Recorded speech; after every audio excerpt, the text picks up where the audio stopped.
Old Jack woke with a start, his tired eyes trying to focus on the world around him. For a moment, he wasn't quite sure where he was.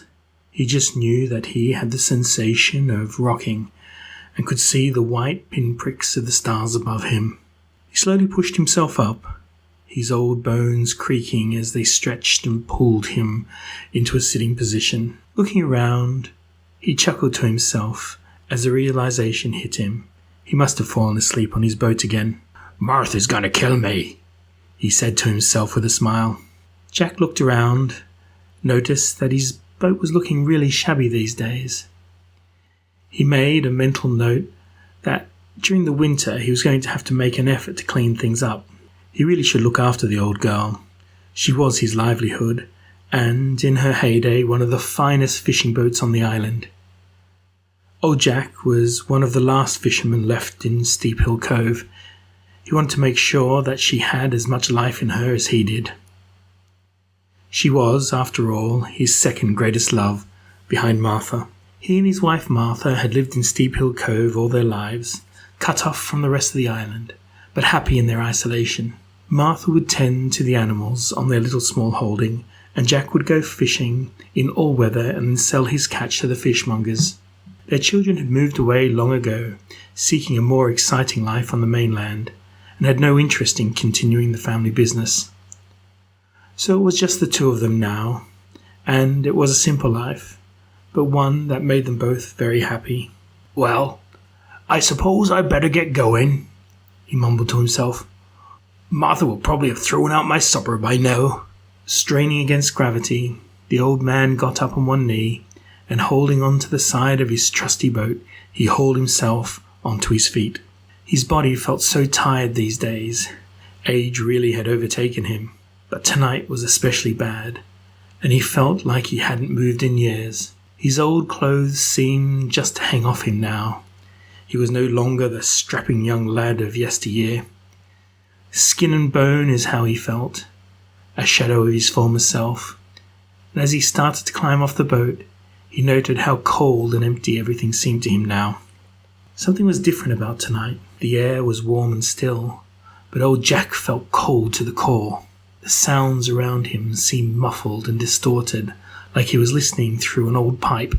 His old eyes, though not what they used to be, were still keen and sharp, but tonight they felt watery and everything had a misty glow to it. "Pea soup's coming in," he thought to himself. It wasn't unusual for the strange wall of fog to roll in over the island, and when it did, everything would change.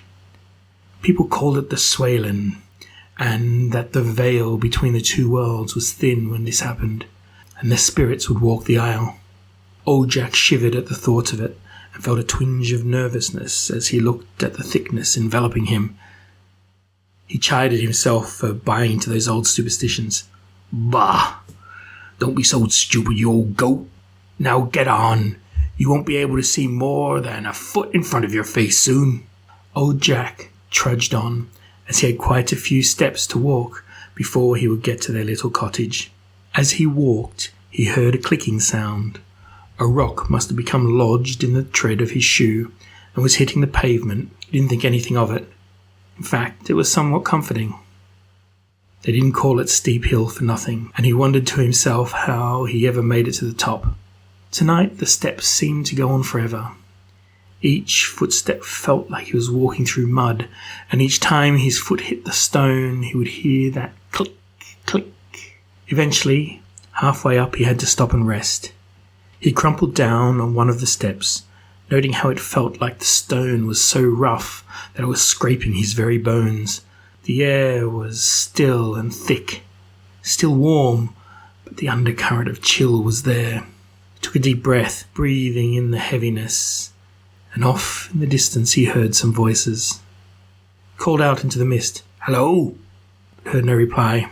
The voices, though muffled, started to get closer and closer, and Jack could make out the sound of 2, maybe 3 people.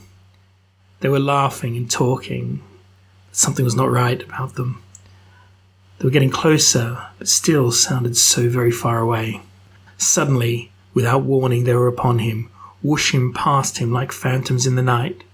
so close and loud that they made old Jack jump, his heart beating fast and so hard that he could almost feel it hitting his ribcage. There were 3 of them, cackling away arm in arm, and in that joyous state where they'd had too much to drink, but didn't care. Jack pulled himself up and was about to tell them off for not excusing themselves and scaring a poor old man to death, but they were gone. The fog had closed in around them, and even their muffled sounds were eerily fading into nothing. But somewhat invigorated by the odd encounter, old Jack turned and continued to walk to the top of the stairs. The only sounds around him were the echoing click, click as he walked. He would get that damn rock out when he got home and could see again. The fog was deep and thick now, and winding its way around everything, and it felt like the very filaments of it were passing directly through his skin and into his joints. The street lights, glowing yellow in the night, hardly lit his way, but it didn't matter. He could have walked home blindfolded. At the end of the road was the entrance to his driveway. It was nothing more than a gravel path, and he noted that this too needed work. The once well-kept drive to his home was now potholed, and the whitewashed stones that marked the edge were now nothing but a shabby grey.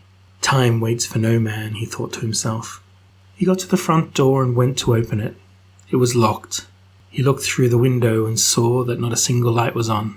"Oh, what time is that? I must really be in the doghouse if Martha has locked the door," he chuckled to himself. Jack started to bang on the door. How hard the wood felt against his knuckles now.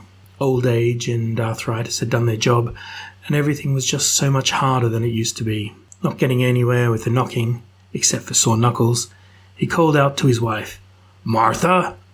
Martha! Let me in!" Still nothing. Turning around, he decided to throw some of the gravel from the path at their bedroom window. After some time, he saw the yellow glow of a light turning on, and his wife looking out the window. Old Jack banged on the door again and called out, "Martha! Let me in! I'm home!" Finally, the light in the front room turned on, the warm glow spilling out through the open curtain. Old Jack prepared himself for a berating, put on his cheekiest smile and came close to the window, but what he saw made him stop in his tracks. Staring back at him was the face of an old woman that looked like his dear Martha, but not the woman he had left this morning. Her pallid skin was pulled tight and her eyes wide open and staring out into the night, her head lolling uncontrollably and contorting in the ugliest of ways. Then, without any warning, the person before old Jack started to scream, the scream of someone possessed. Old Jack took a step back. He did not know what was going on. He put his hands up to the window and called out to his wife, "Martha! Martha!" And he stopped. He looked at his hands and he saw the putrid flesh hanging off his fingers, the whites of the exposed bone peeking through. And as Martha closed the curtains in panic, old Jack was confronted with his own reflection, the horrid grinning face of a skull, eye sockets empty, and the blackened, rotting skin peeling away. As he walked backwards in panic, he heard the sound coming from his shoes again. He looked down, and instead of boots, he saw the remains of his bony feet, clicking against the pavement.